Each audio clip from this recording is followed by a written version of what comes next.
तारीख 12 जून 2025। अहमदाबाद का सरदार वल्लभ भाई पटेल इंटरनेशनल एयरपोर्ट। यहाँ से एयर इंडिया की फ्लाइट AI-171 लंदन के लिए उड़ान भरने को तैयार थी।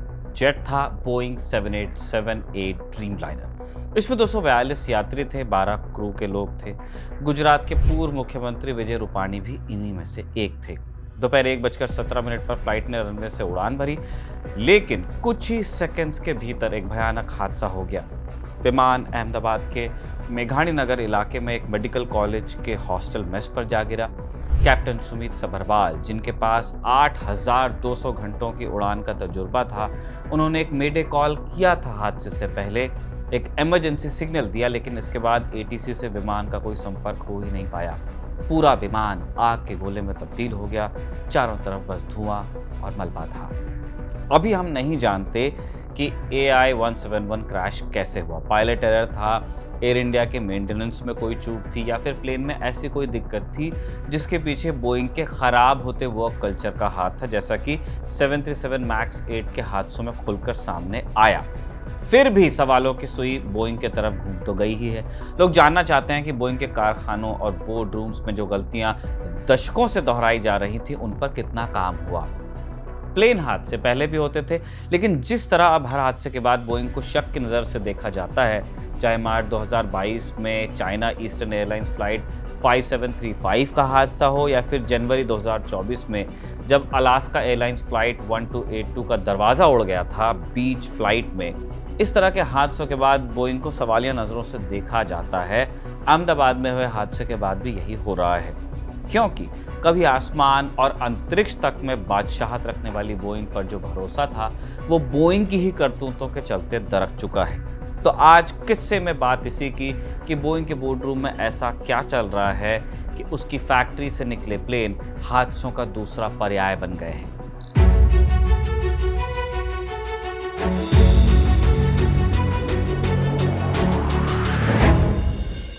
बोइंग उन कंपनीज में से है जो अमेरिका की साख और दबदबे का प्रतीक है। 1916 में टिम्बर व्यापारी विलियम ई बोइंग ने इसकी शुरुआत की थी। तब बहुत बेसिक प्लेन्स बना करते थे, बाईप्लेन्स वगैरह, लेकिन वक्त के साथ एयर ट्रैवल ने जोर पकड़ा। दोनों विश्व युद्ध और फिर कोल्ड वॉर के ज़माने में सिविल और मिलिट्री एविएशन को बहुत बढ़ावा मिला, और ये इंडस्ट्री आज भी ग्रो ही कर रही है। बोइंग इस फिनोमेना के सबसे बड़े लाभार्थियों में से एक है। बोइंग ही अमेरिका का सबसे बड़ा एक्सपोर्टर भी है आज की डेट में। एविएशन के साथ साथ बोइंग एरोस्पेस यानी रॉकेट्स और स्पेस क्राफ्ट बनाने में भी शामिल है। सिविल एविएशन में बोइंग की सफलता के दो सबसे बड़े आइकन्स थे। एक बोइंग 747 4 इंजन्स का, और एक कुबड़ वाला विमान जिसको जंबो जेट कहा जाता था प्यार से। सुंदर प्लेन।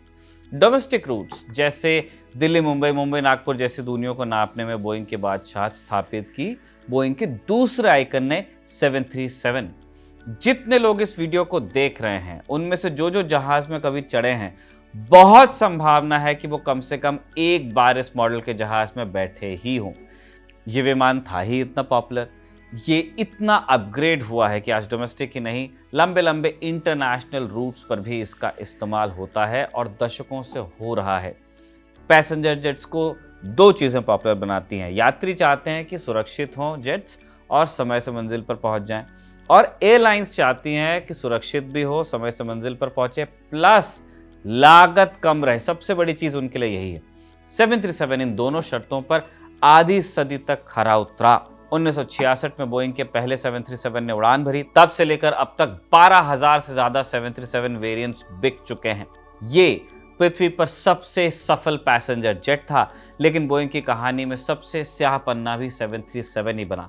खास तौर पर इसका एक नया वेरिएंट 737 मैक्स। इसी के चलते कंपनी की साख मिट्टी में मिली। इसकी शुरुआत होती है 29 अक्टूबर 2018 को इंडोनेशिया की राजधानी जकार्ता से। लायन एयर की फ्लाइट 610 एकदम नया नवेला विमान था, 737 मैक्स 8। कुछ ही महीने हुए थे खरीदे हुए।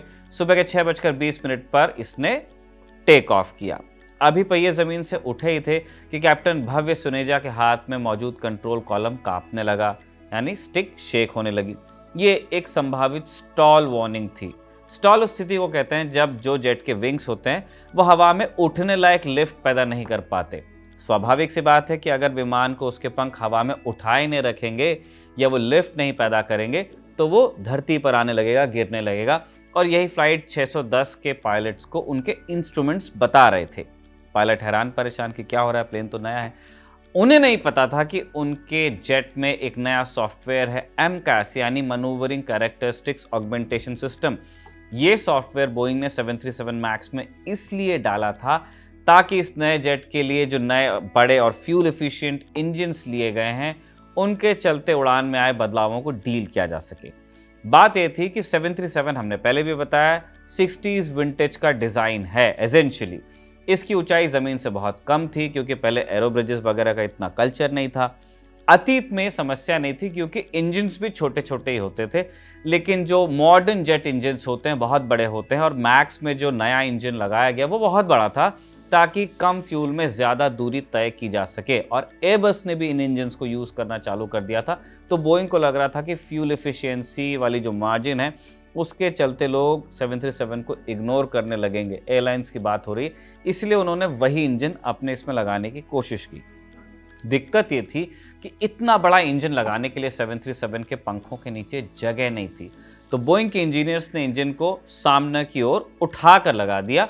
अब लग गया, लेकिन दूसरी दिक्कत पैदा हो गई कि जेट उड़ते उड़ते अपनी जो नोज है, नाक, उसका सामने का हिस्सा ऊपर उठ जाता था और ऐसे उड़ने लगता था। तो ऐसे में विंग्स पर हवा का दबाव कम हो जाता और विमान स्टॉल करने लगता, यानी गिरने लगता। इससे निपटने के लिए कंपनी ने MCAS लगाया ताकि विमान जब भी स्टॉल हो तब विमान का अगला हिस्सा अपने आप नीचे की तरफ आए, ताकि एंगल ऑफ अटैक कितना है, किस एंगल पे उड़ रहा है उसको एंगल ऑफ अटैक कहते हैं, एंगल ऑफ अटैक कम हो और लिफ्ट फिर से जनरेट होने लगे। बोइंग का पूरा फोकस इस बात पर था कि कुछ भी हो रेगुलेटर्स और एयरलाइंस मैक्स को एक नया जहाज न माने, क्योंकि ऐसे में एयरलाइंस फिर इसे खरीदती नहीं, क्योंकि नए डिजाइन का विमान लेने वाली कंपनी को अपने पायलट्स को भी ट्रेन करना पड़ता है नए सिरे से। तो नया जेट भी लेना पड़ेगा और पायलट्स को भी ट्रेन करना पड़ेगा। याद कीजिए हमने शुरुआत में बताया आपको कि एयरलाइंस चाहती हैं कि विमान का ऑपरेशन कॉस्ट कम से कम हो। तो बोइंग का प्लान था कि प्लेन में ऐसा इंतजाम किया जाए कि पहले से 737 उड़ा रहे पायलट बिना नई ट्रेनिंग के मैक्स को उड़ा लें। एयरलाइंस को पायलट्स के लिए महंगे और नए सिमुलेटर्स नहीं लेने पड़े, न ट्रेनिंग पर पैसा खर्च करना पड़े, इसलिए MCAS का जुगाड़ बिठाया गया था। लेकिन MCAS की सबसे बड़ी खामी ये थी कि सिर्फ एक एंगल ऑफ अटैक सेंसर के डेटा पर निर्भर था। यानी एक सेंसर बाहर लगा है जो बताता है एंगल ऑफ अटैक कितना है, लेकिन एक ही सेंसर लगाया आपने। यानी अगर यही सेंसर खराब हो जाए तो पूरा सिस्टम फेल कर जाएगा। और लायन एयर 610 के साथ ठीक यही हुआ। एक खराब सेंसर ने गलत डेटा भेजा, MCAS एक्टिव हुआ, टेल ऊपर चली गई, नोज नीचे आ गई और बार बार विमान डाइव करने लगा। पायलट भव्य सुनेजा और उनके को पायलट हावेनो विमान को ऊपर खींचने की भरपूर कोशिश करते रहे, लेकिन वो एक अनजान ताकत से लड़ रहे थे। उन्हें समझ ही नहीं आ रहा था क्या हो रहा है, जैसे एक भूत हो जिसके बारे में उन्हें मालूम ही ना हो। 8 मिनट तक उन्होंने स्ट्रगल किया और फिर सुबह 6:32 पर 189 लोगों से भरा हुआ विमान जावा समंदर में समा गया। कोई नहीं बचा। इस हादसे के बाद बोइंग ने एक मैनुअल अपडेट दिया, लेकिन इन प्लेन्स को ग्राउंड नहीं किया, यानी इन्हें उड़ान सेवाओं से हटवाया नहीं। कंपनी और अमेरिकन रेगुलेटर FAA यानी फेडरल एविएशन एडमिनिस्ट्रेशन ने जोर देकर कहा कि प्लेन्स सुरक्षित हैं, और यही बहुत बड़ी गलती थी। 5 महीने भी नहीं बीते, 10 मार्च 2019 आया। इथियोपिया की राजधानी अदीस अबाबा से इथियोपियन एयरलाइंस की फ्लाइट 302, जो कि एक और बोइंग 737 मैक्स 8 से सर्विस की जा रही थी, इसने टेक ऑफ किया। सिर्फ 6 मिनट बाद इथियोपियन एयरलाइंस के जेट के साथ भी वही हुआ जो लायन एयर के साथ हुआ था। विमान क्रैश हो गया और उसमें सवार सभी 157 लोग मारे गए। जांच में फिर से MCAS और खराब एंगल ऑफ अटैक सेंसर का नाम सामने आया। इस बार इथियोपियन क्रू को लायन एयर हादसे की वजह से थोड़ी जानकारी थी। उन्होंने समस्या को पहचाना और MCAS को बंद करने की कोशिश भी की, लेकिन तब तक बहुत देर हो चुकी थी। बहुत स्पीड थी विमान की, और स्टेबलाइजर यानी विमान का संतुलन बनाने वाले जो कंट्रोल सर्विसेज होते हैं पहले ही खतरनाक ढंग से नीचे झुक चुके थे। जो बोइंग ने बताया, पायलट ने ठीक वैसा ही किया जो ट्रेनिंग मैनुअल में उनके लिखा गया था, जो मैनुअल अपडेट आया था। फिर भी पायलट्स विमान को रिकवर नहीं करवा पाए उसके डाइव से। 2 बड़े हादसे हुए, 346 लोगों की मौत हो गई और इन सब के पीछे एक सॉफ्टवेयर और एक कंपनी की आपराधिक लापरवाही। इन हादसों के बाद दुनिया भर में हड़कंप मचा। सबसे पहले इन पैसेंजर जेट्स को मैक्स 8 को चाइना ने ग्राउंड किया, धीरे धीरे बाकी दुनिया ने भी किया। आखिरकार भारी अंतर्राष्ट्रीय दबाव के बाद जब सबने कर दिया, 13 मार्च 2019 को FAA ने भी अमेरिका के सारे 737 मैक्स की उड़ान पर रोक लगाई। जांच हुई तो बोइंग की पोल खुली। पता चला कि कंपनी ने जानबूझकर MCAS के बारे में पायलट्स को नहीं बताया था। ऐसा इसलिए किया गया ताकि एयरलाइंस को ट्रेनिंग पर और पैसा खर्च न करना पड़े। बोइंग ने FAA को भी गुमराह किया, ये कहकर कि MCAS पे कोई बड़ा खतरा है ही नहीं। कंपनी के अंदर के ईमेल और दस्तावेज जब सामने आए तो उसमें दिखा कि एक कर्मचारी ने लिखा था कि यह हवाई जहाज जोकर बनाते हैं और बंदर उन्हें सुपरवाइज करते हैं। एक और पायलट ने मजाक में कहा कि उसने माइंड ट्रिक्स का इस्तेमाल कर रेगुलेटर्स को मना लिया कि पायलट्स को सिमुलेटर ट्रेनिंग की जरूरत नहीं पड़ेगी। अब ये सिर्फ एक सॉफ्टवेयर की खराबी नहीं थी, ये उस संस्कृति का नतीजा था जो बोइंग में धीरे धीरे पनप रही थी। एक ऐसा कल्चर जहां मुनाफा इंसान की जान से ज्यादा कीमती हो गया।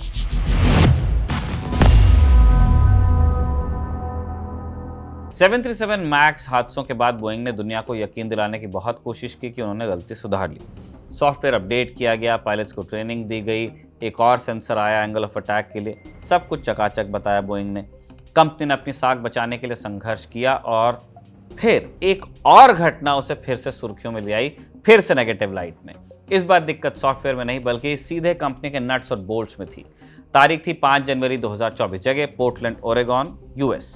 अलास्का एयरलाइंस की फ्लाइट 1282 ने उड़ान भरी। जेट था 737 मैक्स 9। मैक्स 8 में प्रॉब्लम आई थी, ये मैक्स 9 था। विमान जब 16,000 फीट की ऊंचाई पर था तभी एक जोरदार धमाका हो गया। विमान के बीच में लगा एक दरवाजा जिसे ढक दिया गया था, इस्तेमाल नहीं हो रहा था, हवा में उड़ गया। केबिन का प्रेशर अचानक खत्म हो गया, विमान में एक बड़ा सा छेद हो गया और तेज हवा अंदर आने लगी। ऑक्सीजन मास्क नीचे आ गए। पास में बैठे एक लड़के की शर्ट फटकर विमान से बाहर उड़ गई। उसकी मां ने कसकर उसे पकड़ रखा था ताकि वो खुद बाहर न खिंच सके, बेल्ट भी लगा हुआ था।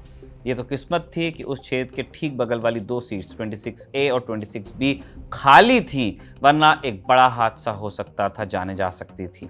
अब यहाँ किसी की जान तो नहीं गई, लेकिन इसने बोइंग की मैन्युफैक्चरिंग क्वालिटी पर भी बहुत बड़े सवाल खड़े किए। अमेरिकी संस्था national transportation safety board NTSB ने तुरंत जांच शुरू की। शुरुआती रिपोर्ट में जो बात सामने आई वो बड़ी चौंकाने वाली थी। जो पैनल उड़ा था प्लेन से उसमें 4 बोल्ट्स थे ही नहीं। NTSB ने कहा कि ये बोल्ट तब ही नहीं थे जब विमान बोइंग की फैक्ट्री से निकला।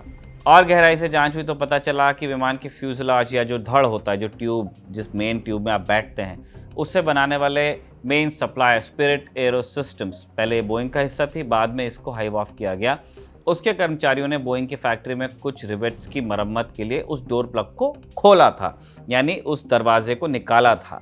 लेकिन मरम्मत के बाद जब उस डोर प्लग को वापस लगाया गया तब 4 बोल्ट्स को लगाना ही भूल गए। अब ये कोई डिजाइन फ्लॉ नहीं था, ये सीधे सीधे काम में मक्कारी लापरवाही थी। एक ऐसी गलती जो बताती थी कि फैक्ट्री के अंदर क्वालिटी कंट्रोल का सिस्टम पूरी तरह धराशायी हो गया है। अब ये कोई इकलौती घटना भी नहीं थी। अलास्का एयरलाइंस की घटना के बाद जब दूसरी एयरलाइंस ने अपने 737 मैक्स 9 की जांच करवाई तो यूनाइटेड एयरलाइंस और अलास्का एयरलाइंस दोनों को अपने कई प्लेन्स के डोर प्लग्स में ढीले बोल्ट मिले। इससे साफ हो गया कि यह समस्या किसी एक पर्टिकुलर जेट में नहीं थी, बोइंग के दूसरे जेट्स में भी दिक्कत आ रही थी। कंपनी का सबसे आधुनिक माने जाने वाला 787 ड्रीम लाइनर भी क्वालिटी कंट्रोल की समस्याओं से जूझ ही रहा था। इन मॉडर्न विमानों में बड़े पैमाने पे मेटल के साथ साथ कार्बन फाइबर भी इस्तेमाल किया जाता है, जहां जॉइंट आता है कार्बन फाइबर और मेटल में।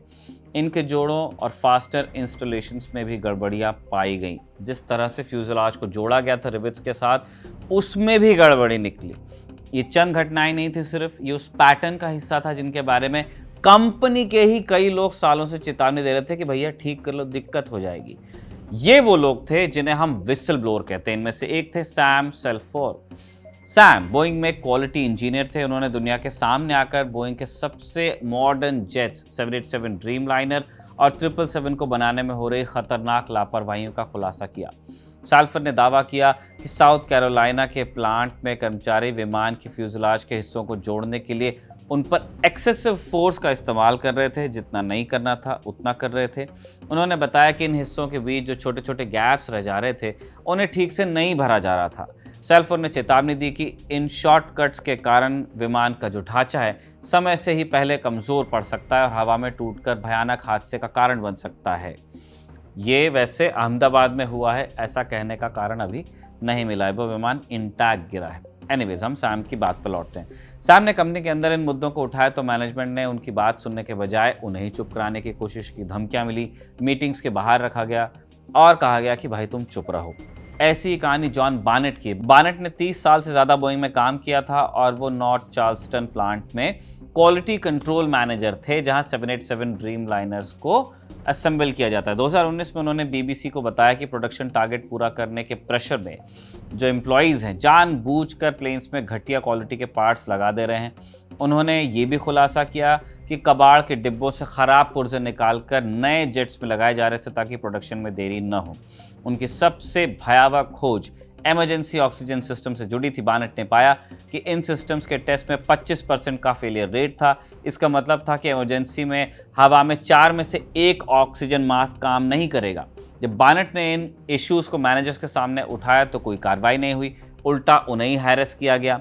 रिटायर होने के बाद उन्होंने कंपनी के खिलाफ एक लंबा मुकदमा लड़ा, लेकिन वो इस लड़ाई को पूरा नहीं कर पाए। मार्च 2024 में जब वो इसी मुकदमे के सिलसिले में गवाही दे रहे थे, अपनी कार में मृत पाए गए। अधिकारियों ने इस मौत का कारण सेल्फ इन्फ्लिक्टेड गन वूंड बताया, लेकिन बानेट बोइंग के खिलाफ एक अहम गवाह थे। रहस्यमय परिस्थितियों में हुई इस मौत से बोइंग के खिलाफ सवालों को और बल मिल गया। बोइंग के खिलाफ विसल ब्लोअर्स की जो लिस्ट है वो और लंबी है। एक और थे एड पियर्सन।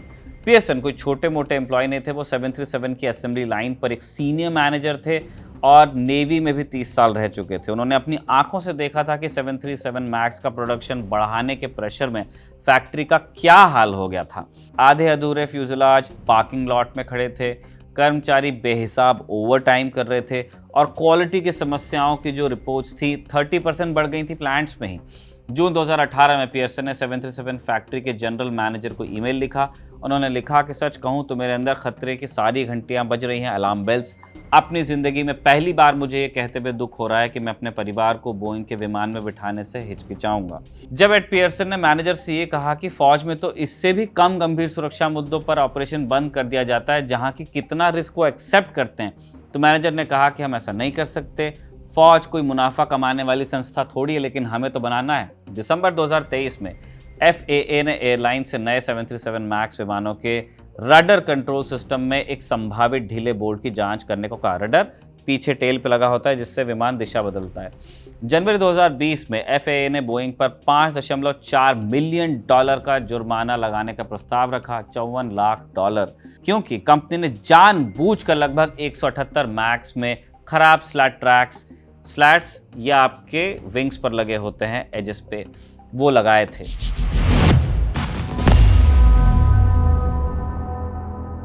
बोइंग की अर्श से फर्श पर पहुंचने की कहानी सिर्फ कुछ खराब पुर्जों या एक सॉफ्टवेयर से नहीं जुड़ी हुई है।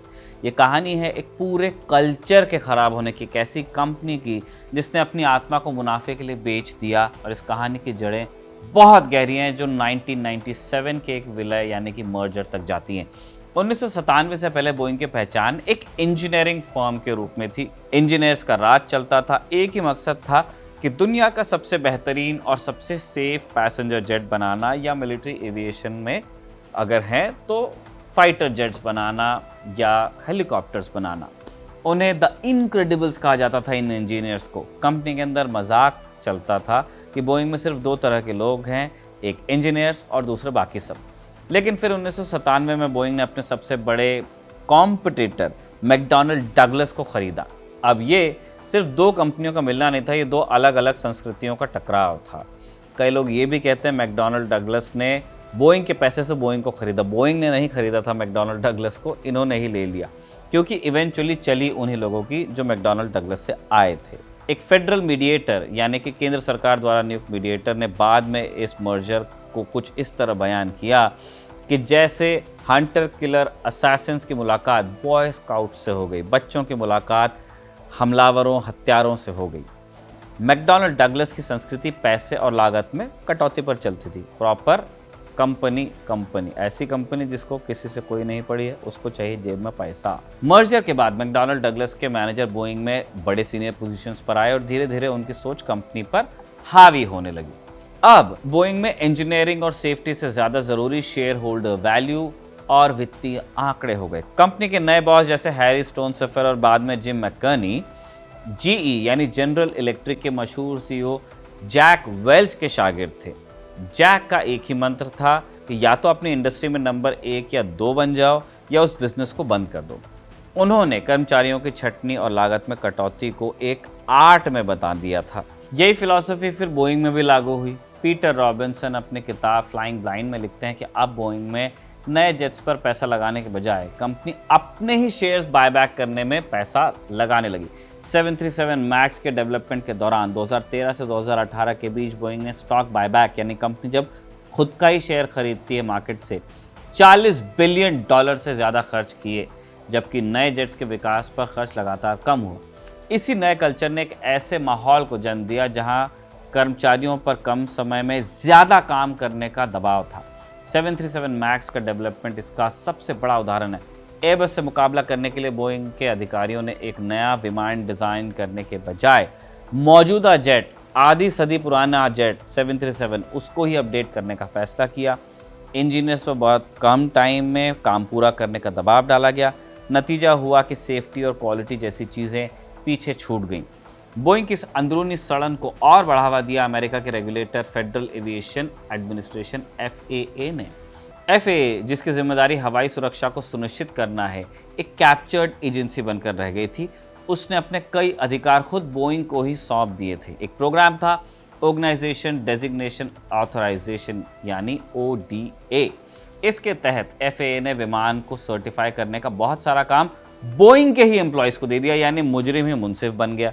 जो मर्डर कर रहा है उसी को जज बना दिया। इसका नतीजा ये हुआ कि बोइंग ने 737 मैक्स के सर्टिफिकेशन प्रोसेस पर ही नियंत्रण स्थापित कर लिया। कंपनी ने FAA को यकीन दिला दिया कि MCAS कोई नया बदलाव नहीं है, कोई बड़ा बदलाव नहीं है और इसकी विफलता से कोई बड़ा खतरा भी नहीं होगा, एक सॉफ्टवेयर है। इसी के चलते MCAS को ज़्यादा कठोर सुरक्षा जांच से नहीं गुजरना पड़ा और न ही पायलट्स के लिए नई सिमुलेटर ट्रेनिंग की ज़रूरत महसूस की गई। रिपोर्ट्स बताती हैं कि जिन FAA एक्सपर्ट्स ने मैक्स के डेवलपमेंट के दौरान सुरक्षा संबंधी चिंताएं जताई, उनके मैनेजर्स ने उन्हें अनसुना कर दिया। इस तरह कंपनी के इंटरनल कल्चर में गिरावट और रेगुलेटर की नाकामी ने मिलकर एक ऐसा खतरनाक कॉकटेल तैयार किया जिसका नतीजा 2 भयानक विमान हादसे और 346 बेगुनाह लोगों की मौत के रूप में सामने आया। 2 विमान हादसे, 346 मौतें और दुनिया भर में खड़ी सैकड़ों विमानों की फौज। बोइंग के लिए यह संकट सिर्फ साख का नहीं था, बल्कि सीधे सीधे दिवालिया होने का था। कंपनी को नुकसान का हिसाब लगाना भी मुश्किल है। एक अनुमान के मुताबिक 737 मैक्स को ग्राउंड करने की सीधी लागत $20 बिलियन से ज़्यादा थी। इसमें एयरलाइंस को दिया गया मुआवजा, पीड़ितों के परिवारों को दिए गए पैसे और कानूनी फीस शामिल थी। जनवरी 2021 में बोइंग ने अमेरिकी न्याय विभाग के साथ $2.5 बिलियन से ज़्यादा का समझौता किया। इल्ज़ाम था कि कंपनी ने 737 मैक्स के सर्टिफिकेशन के दौरान FAA को धोखा देने की साजिश रची थी। इस संकट का सबसे बड़ा चेहरा बने बोइंग में कंपनी के CEO डेनिस मुलनबर्ग, जो कभी अपनी कंपनी की बेमिसाल तरक्की के लिए जाने जाते थे, अब वो नाकामयाबी और लापरवाही का प्रतीक हुए। अक्टूबर 2019 में उन्हें अमेरिकी कांग्रेस के सामने पेश होना पड़ा। पीड़ितों के परिवार वहां मौजूद थे, अपने प्रियजनों की तस्वीरों को हाथ में लिए हुए। सांसद एक के बाद एक तीखे सवाल पूछते थे। जब मुलनबर्ग से पूछा गया कि क्या वो अपनी बढ़ी हुई सैलरी को छोड़ेंगे, तो मुलनबर्ग ने सीधा जवाब नहीं दिया। जब उनसे इस्तीफे के बारे में पूछा गया, तभी भी वो टालते रहे। लेकिन दबाव तो बढ़ता जा रहा था। मीडिया, जनता और खुद कंपनी के अंदर से भी आवाज़ें आ रही थीं और आखिरकार दिसंबर 2019 में बोइंग के बोर्ड ने डेनिस मुलनबर्ग को बहुत ही पब्लिक तरीके से CEO पद से हटाया। पीटर रॉबिन्सन अपनी किताब फ्लाइंग ब्लाइंड में बताते हैं कि मुलनबर्ग को हटाने का फैसला तब लिया गया जब उन्होंने FAA को गुमराह करते हुए ये कहना जारी रखा कि मैक्स जल्द ही उड़ान भरने लगेंगे, जबकि FAA ने ऐसी कोई समय सीमा दी ही नहीं थी। चौतरफा दबाव के बाद बोइंग और FAA को हरकत में आना ही पड़ा। MCAS को पूरी तरह से बदला गया। अब ये system 2 angle of attack sensor से डेटा लेता है और अगर दोनों के डेटा में कोई अंतर होता है तो सिस्टम खुद ब खुद बंद हो जाता है। साथ ही MCAS की ताकत को भी कम किया गया, कम एग्रेसिव बनाया गया ताकि पायलट्स अगर चाहें तो उसे आसानी से ओवरराइड कर सकें। पायलट्स के लिए ट्रेनिंग भी अनिवार्य की गई, जिसमें सिमुलेटर में एमकैस की विफलता से निपटने का अभ्यास शामिल है कि अगर गलती से कभी एमकैस गलत तरीके से ट्रिगर हो जाए तो आपको प्लेन को कैसे रिकवर करना है। FAA ने अपनी निगरानी को बढ़ाया है और ऐलान किया है कि अब वो बोइंग को अपने विमानों को खुद सर्टिफाई करने की छूट नहीं देगा। नवंबर 2020 में लगभग 20 महीने की रोक के बाद 737 मैक्स को फिर से उड़ान भरने की इजाज़त मिल गई, लेकिन सवाल अब भी वही है कि क्या बोइंग सच में बदल गया है?